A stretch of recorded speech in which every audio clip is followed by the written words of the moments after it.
देखिए बेटा, हर सब्जेक्ट की अपनी एक प्रकृति होती है, सामाजिक विज्ञान की अपनी एक मजे की प्रकृति है। इसके अंदर जो सामाजिक ज्ञान की बातें होती हैं उसमें पूरा समाज जागृत होता है, व्यक्ति जागृत होता है। मेरे पहले बच्चों को मैंने 28 तक अधिकार पढ़ाते थे। सांस्कृतिक अधिकार की बात चल रही थी, सांस्कृतिक और शैक्षणिक अधिकार। जैसे 28 में मैंने बताया था कि कोई भी संस्थान अपने यहाँ पर धार्मिक शिक्षा नहीं दे सकता जो कि राज्य से पोषित है, राज्य से जिसको पैसा मिलता है, राज्य से जिसके यहाँ बच्चों को पैसा मिलता है, फीस वगैरह मिलती है, वो मिलता है। अब 29 में देखिए, आओ 29 में सांस्कृतिक और शैक्षणिक अधिकार है। लोग अपनी संस्कृति तथा अपनी भाषा को बचाने के लिए संस्थान खोल सकते हैं। तो हमारा विद्या भारती है या कोई मदरसे जो होते हैं, उनको ये अधिकार मिला है कि वो अपनी अपनी संस्कृति को बचाने के लिए शैक्षणिक संस्थान खोल सकते हैं, उनको अधिकार है। धर्म तथा भाषा आधारित शिक्षा दे सकते हैं। तो ये 1930 में क्लियर। मैं उसके बाद बताऊंगा पहले बच्चों, 31 भी एक मौलिक अधिकार हुआ करता था। 31 भी एक मौलिक अधिकार हुआ करता था। इसका मतलब संपत्ति का अधिकार, संपत्ति का अधिकार मौलिक अधिकार था। जैसे तुम्हें स्वतंत्रता है कहीं भी घूमने की, इस हिसाब से 1972 और 73 से पहले ये भी एक मौलिक अधिकार हुआ करता था। लेकिन 1974 में 1975 में, इस समय जब इंदिरा गांधी का शासन था, इस मौलिक अधिकार को, संपत्ति के अधिकार को मौलिक अधिकार से हटा दिया गया।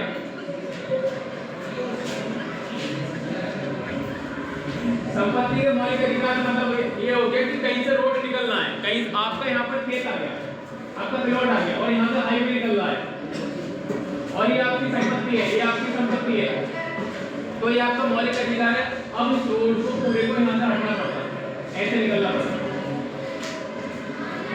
ये तुम्हारी संपत्ति थी। लेकिन संशोधन किया गया, इस मौलिक अधिकार को मौलिक अधिकार न करके कानूनी अधिकार बना देगा। इसको 300 में डाल देगा, अर्थात इस वाले अनुच्छेद को 300 में डाल देगा, इसमें 300 में बदल देगा। अब ये मौलिक अधिकार नहीं रहा। अनुच्छेद 14 से लेकर 32 तक आप मौलिक अधिकार की श्रृंखला पढ़ रहे हो, इस 31 को निकाल के 300 में पकड़ा दे, वहां कोई मौलिक अधिकार नहीं है। क्लियर? अब मैं 32 का बताता हूँ। 32 क्या है? अगर 14 से लेकर किसी भी अधिकार का उल्लंघन तुम्हारा होता है, तुम्हारी स्वतंत्रता को कोई हनन करता है, ठीक है, तुम्हारी स्वतंत्रता कोई हनन करता है, तो अनुच्छेद 32 का मतलब है, इसको बोलते हैं संवैधानिक उपचार का अधिकार। इसको क्या बोलते हैं? संवैधानिक उपचार का अधिकार। शब्दों को यही लिखना है, मतलब शब्द वही लिखने हैं, संवैधानिक उपचार का अधिकार।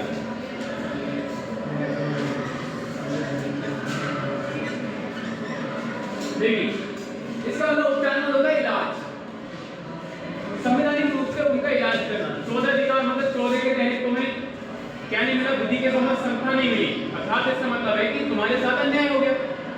15 का मतलब है कि तुम्हारे साथ जाति, धर्म, लिंग या फिर जन्म स्थान के आधार पर भेदभाव हो गया, तो उसका उपचार कौन करेगा? ये न्यायालय।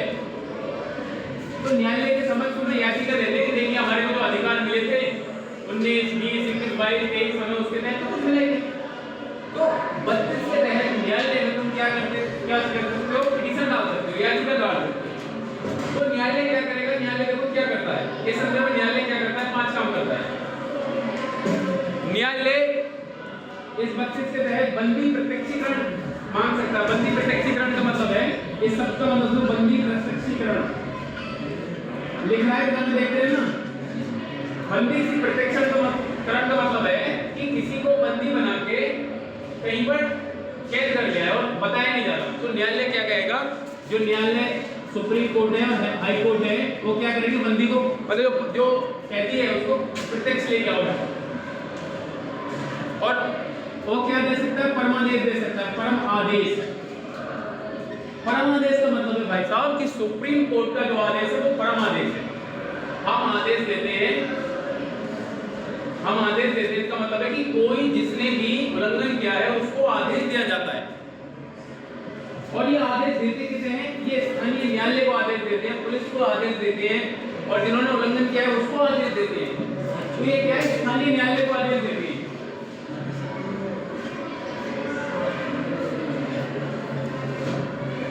अब ये स्थानीय न्यायालय क्या होते हैं, जो सेशन कोर्ट जज मतलब जिला स्तर पर जो होते हैं, इनको आदेश देते हैं, इसमें कोई मिस्टेक हो जाती है तो हमने आदेश देते हैं मामले को हमारे पास भेजिए, इसको ऐसे लो मतलब प्रिटिसेज ये क्या करता है, प्रिटिसेज करता है, प्रिटिसेज एक एक साथ दोनों देखते हैं ना।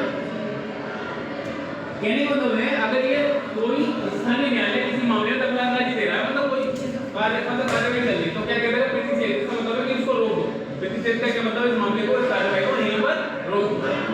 तो प्रिटिसेज का मतलब ये है, और ये संवैधानिक उपचार के तहत आता है। उत्प्रेषण, अब अगला आता है बेटा, ये क्या कर सकता है, 32 से उत्प्रेषण कर सकता है, उत्प्रेषण अर्थात प्रमाणित करो कि तुमने इस व्यक्ति को दोषी ठहराया। उत्प्रेषण का मतलब है इसको प्रमाणित करो, प्रमाणित करो। अगला क्या कह सकता है, अधिकार परीक्षा,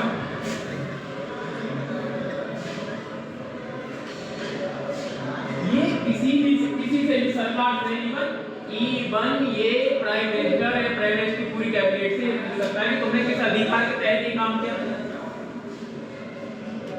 ये डीएम से पूछ सकता है तुमने किस अधिकार के तहत ये काम किया, ये एसपी से पूछ सकता है तुमने किस अधिकार के तहत ये काम किया, ये किसी से भी पूछ सकता है स्थानीय न्यायालय से तुमने किस अधिकार के तहत ये काम किया।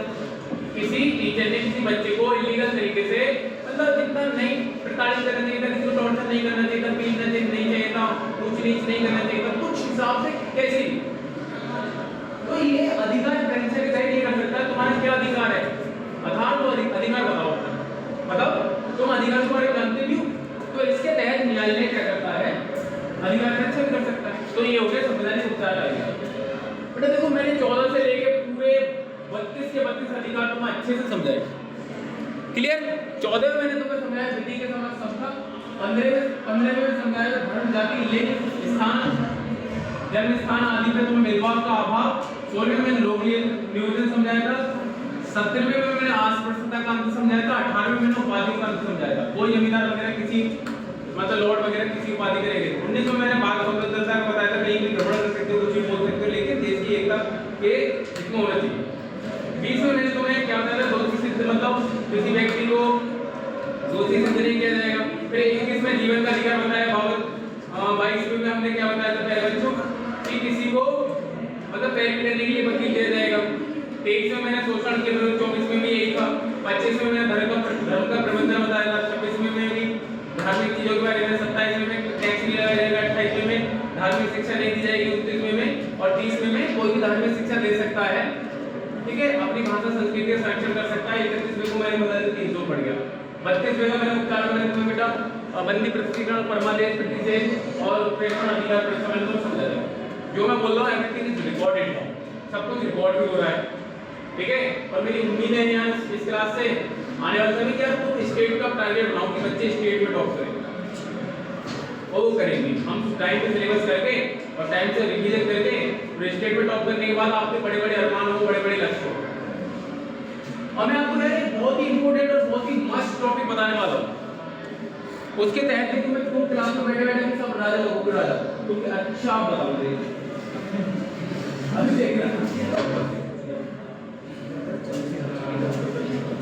मुझे सही और बताओ, संविधान को पढ़ने के बाद हर बच्चे को ज्ञान आता है, वो ज्ञान आता है कि बहुत ज्यादा अनुच्छेद 24 का बता दीजिए है। हाँ बिल्कुल अनुच्छेद 24 का मैं 1 मिनट इनको दूंगा, लाइक का भी उठा मेरे पास लिखा है सारी होती बच्चों को जानने की कि हाँ यार ये थोड़ा और जानना चाहिए। देखिए बलपूर्वक कार्य पर रोक, किसी से जबरदस्ती को काम नहीं कराया जा सकता, इसको बोलते हैं बलात्कार। 57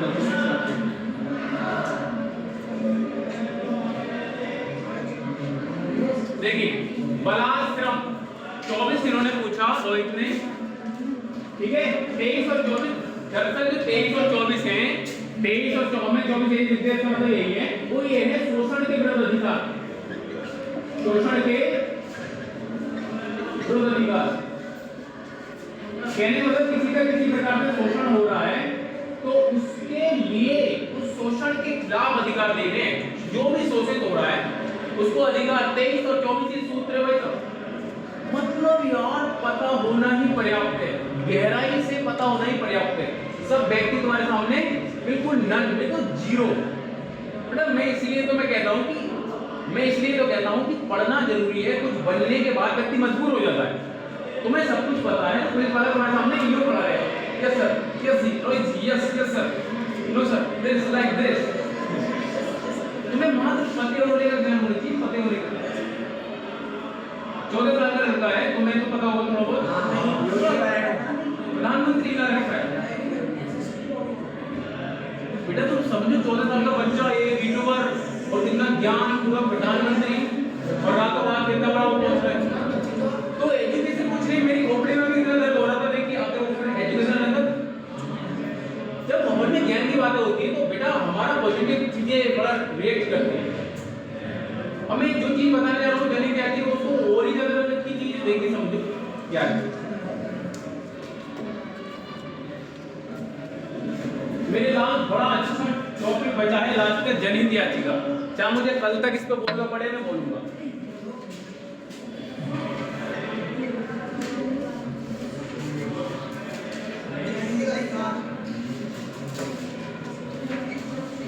इसको इंग्लिश में बोलते भैया पब्लिक लिटिगेशन। पब्लिक लिटिगेशन मेरे प्यारे बच्चों देखिए, पहले कानून की सामान्य अवधारणा के अनुसार क्या होता था? कानून की सामान्य अवधारणा के अनुसार जो शोषित होता था उसी को सुप्रीम कोर्ट पे जाना पड़ता था। अब मैं इसको पढ़ाने से पहले तुम्हें समझाऊं कुछ बातें। वो बातें क्या हैं?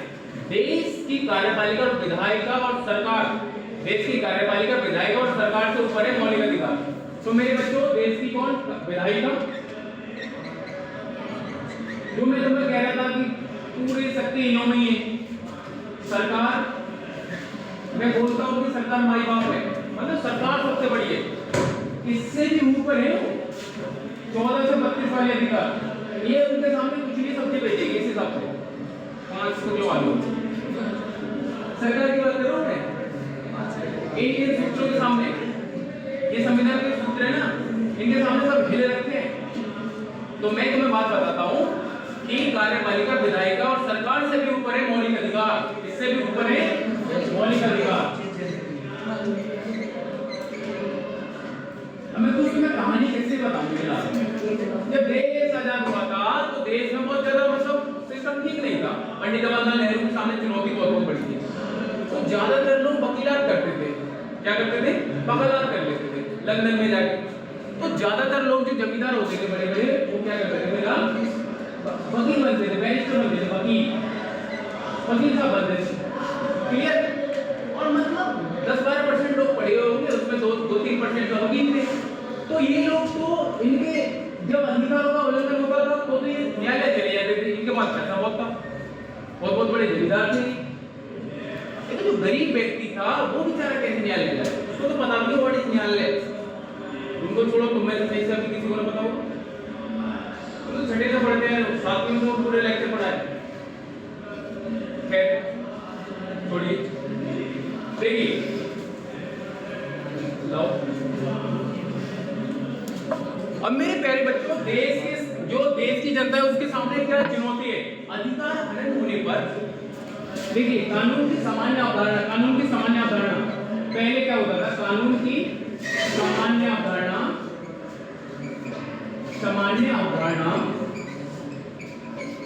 सामान्य अवधारणा के अनुसार शोषित व्यक्ति, पीड़ित व्यक्ति, जो पीड़ित व्यक्ति था, पीड़ित व्यक्ति को ही कहाँ जाना पड़ता था? पीड़ित व्यक्ति को न्यायालय जाना पड़ता था। कहाँ जाना पड़ता था? न्यायालय जाना पड़ता था और अपना न्यायालय किया था। लेकिन मेरे प्यारे बच्चों, हुआ क्या कि भागलपुर की जेल में कुछ व्यक्ति निर्दोष होकर कैदी बनके सजा काट रहे थे। कई बार भागलपुर की जेल में निर्दोष व्यक्ति थे, वो जेल में सजा काट रहे थे। तो एक महिला थी, उनका नाम था प्यारे बच्चों, एक महिला वकील थी, उनका नाम था श्रीमती हिंगो रानी। उन्होंने याचिका दायर की कि भाई साहब, ये जो जेल में चल रहा है, ये तो उन्होंने कुछ विचार में किया ही नहीं, और न्याय मांगने कैसे जाए इनको तो न्याय पता ही नहीं।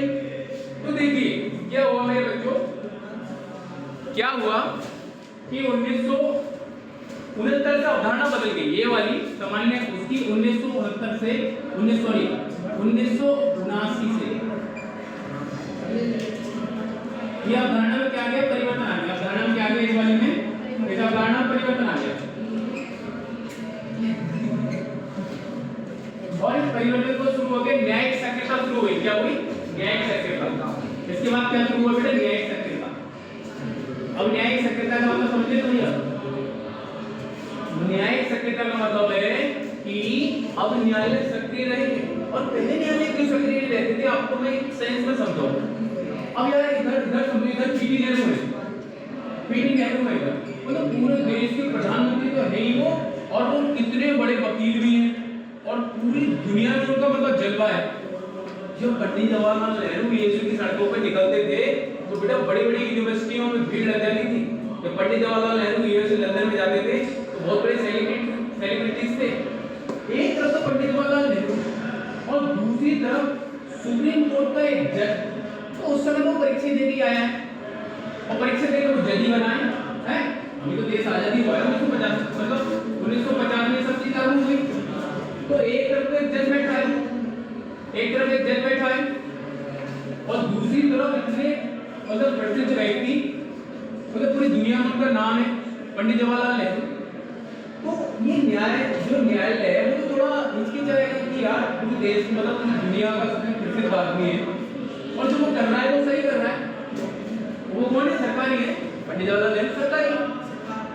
तो अभी न्यायालय क्यों एक्टिव नहीं है, न्यायालय क्यों एक्टिव नहीं है, क्योंकि इस समय उनसे ज्यादा पढ़ा लिखा व्यक्ति, उनसे ज्यादा बड़ा स्वतंत्रता सेनानी इस देश की कमान संभाले हुआ है। अब जब अनपढ़ जैसे प्रधानमंत्री बनेंगे अभी तो न्यायालय वगैरह सब सक्रिय होगा। कैसे प्रक्रम चेंज होता है, कैसे ही आया न्यायिक सक्रियता कैसे है, ये अवधारणा चलती है, सब कुछ ठीक ठाक चलता रहा।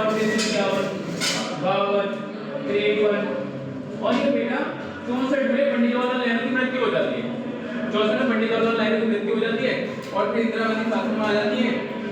इंदिरा गांधी से कुछ अच्छा हुआ, बहुत मिस्टेक भी हुई, कुछ अच्छा भी हुआ। तो कुछ जनता के अधिकारों का हनन होने लगा। क्या होने लगा मेरे बच्चों, जनता के अधिकारों का हनन होने लगा, अधिकार हनन।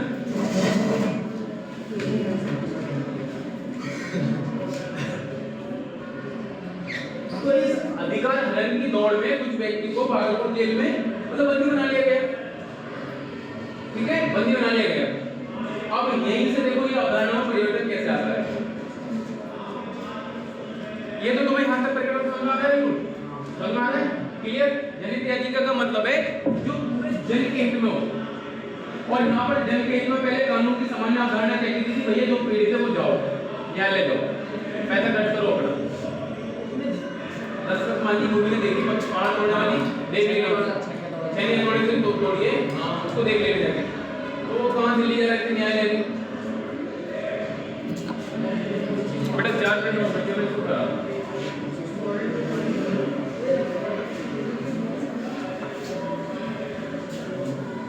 अब इसकी जो अवधारणा है तो परिवर्तन आ गया। क्या गया अवधारणा में, क्या गया परिवर्तन आ गया। अवधारणा में परिवर्तन के बाद क्या हुआ, अवधारणा परिवर्तन के बाद क्या हुआ कि जनहित तथा समाज के मामलों में मुद्दों में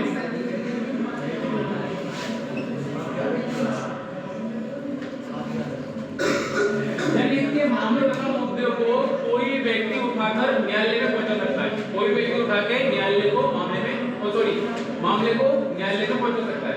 ये बात समझ में आ रहा है। तो देखिए जनहित एवं समाज हित के मामले को या मुद्दे को कोई भी व्यक्ति उठाकर न्यायालय में पहुंचा सकता है। बस समझ में आ रहा है। अगर ना भी पहुंचेगा तो समझो अखबार में तो छपेगा, अगर अखबार में छपाए, समाचार पत्र में छपाए, समाचार पत्र में, और सुप्रीम कोर्ट के जज ने देख लिया, वो सुप्रीम कोर्ट के जज ने अगर देख लिया तो वो स्वयं भी एक्शन ले सकता है,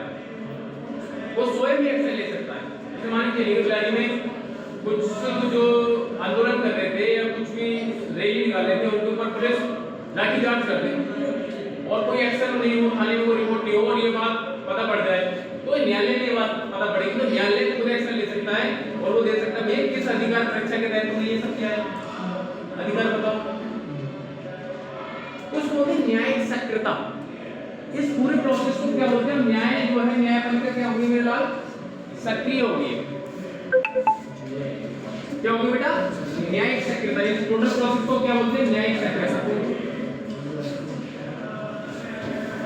और ये कब से शुरू हुई, ये मेरे लाल 1969 से अवधारणा शुरू होगी। एक बार एक जनहित से रिलेटेड मुकदमा चल रहा था 1979 बोलते हैं इसको, 79 में मुकदमा चल रहा था, तो तब से ये सब शुरू हुआ। अब मेरे प्यारे बच्चों की विशेषता सुनो, इसकी क्या विशेष बात है, जनहित याचिका की विशेषता क्या, ये विशेष बात है क्या है, व्हाट इज दिस लिटिगेशन। जनहित याचिका की विशेषता है